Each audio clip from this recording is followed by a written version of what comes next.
Assalamualaikum warahmatullahi wabarakatuh.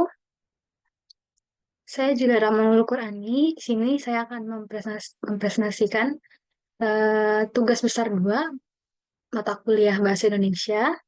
Judulnya itu Peran Bahasa Indonesia dalam Penyebaran Ilmu Pengetahuan di Era Digital.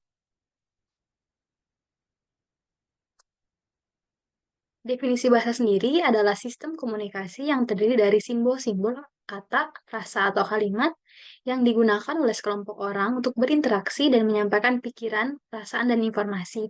Bahasa dapat berupa lisan atau berbicara atau tulisan dan memiliki aturan tata bahasa yang mengatur bagaimana simbol-simbol tersebut disusun dan digunakan. Fungsi bahasa bahasa sendiri ada 6, yaitu yang pertama fungsi komunikatif, yang berfungsi sebagai alat komunikasi. Yang kedua itu fungsi ekspresif, berfungsi sebagai mengekspresikan emosi dan perasaan.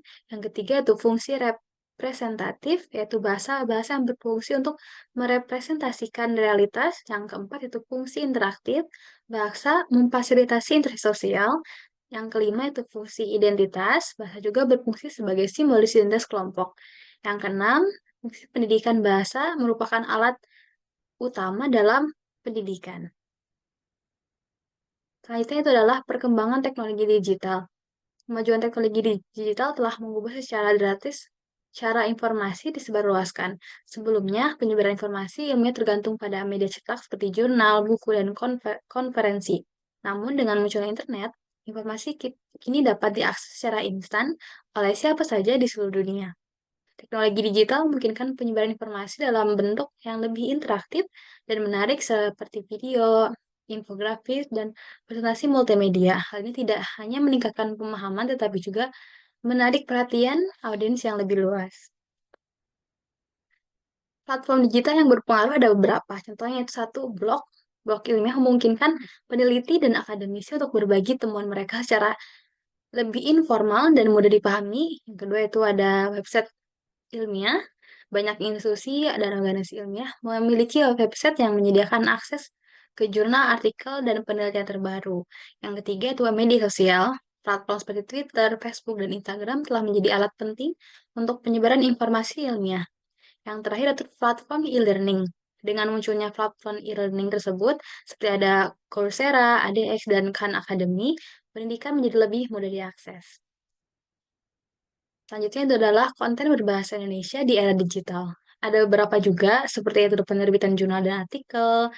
Beberapa jurnal nasional dan internasional telah menyediakan platform bagi peneliti Indonesia untuk mempublikasikan hasil penelitian mereka dalam bahasa Indonesia, sehingga dapat memperluas aksesibilitas bagi peneliti dan mahasiswa. Yang kedua, platform e-learning dan MOOC. Dengan munculnya platform e-learning, banyak kursus dan materi pembelajaran yang kini tersedia dalam bahasa Indonesia kini ini mencakup berbagai disiplin ilmu dan dari sains hingga humaniora yang memungkinkan lebih banyak orang yang mengakses pendidikan tersebut. Yang terakhir itu blog dan website ilmiah. Selain jurnal, banyak peneliti dan akademisi yang menggunakan blog dan website secara pribadi untuk membagikan temuan mereka. Ini memberikan alternatif bagi pembaca yang mencari informasi ilmiah dalam bahasa yang lebih mudah dipahami. Nah, itu adalah tantangan dan peluang dalam era digital, yaitu ada aksesibilitas informasi menjadi masalah utama. Meskipun internet menyediakan banyak sumber, tidak semua masyarakat Indonesia memiliki akses yang memadai, terutama di daerah terpencil. Yang kedua itu kualitas dan kredibilitas informasi juga menjadi tantangan. Banyak konten yang tersedia di internet tidak melalui proses verifikasi yang ketat, sehingga sulit bagi pengguna untuk menilai keakuratan dan relevansi informasi tersebut. Yang ketiga, penggunaan bahasa gaul dan singkatan dalam komunikasi digital juga dapat mengganggu pemahaman. Dalam konteks media sosial dan platform digital lainnya, penggunaan bahasa yang tidak formal sering kali mengaburkan makna dan nuansa yang seharusnya ada dalam komunikasi ilmiah. Yang terakhir, literasi informasi di kalangan masyarakat juga menjadi tantangan. Banyak individu tidak memiliki keterampilan yang cukup untuk mengevaluasi sumber informasi secara kritis.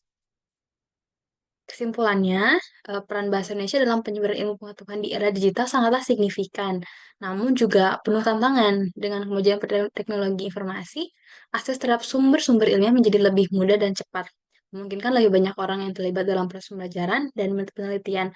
Bahasa Indonesia berfungsi sebagai jembatan yang menghubungkan pengetahuan dengan masyarakat yang luas, menjadikannya lebih inklusif dan mudah dipahami. Namun tantangan seperti akselerasi informasi, kualitas dan kredibilitas konten, serta rendahnya literasi informasi di kalangan masyarakat harus diatasi. Selain itu, penggunaan bahasa yang baik dan baku dalam konteks ilmiah menjadi krusial untuk memastikan pemahaman yang tepat dan akurat.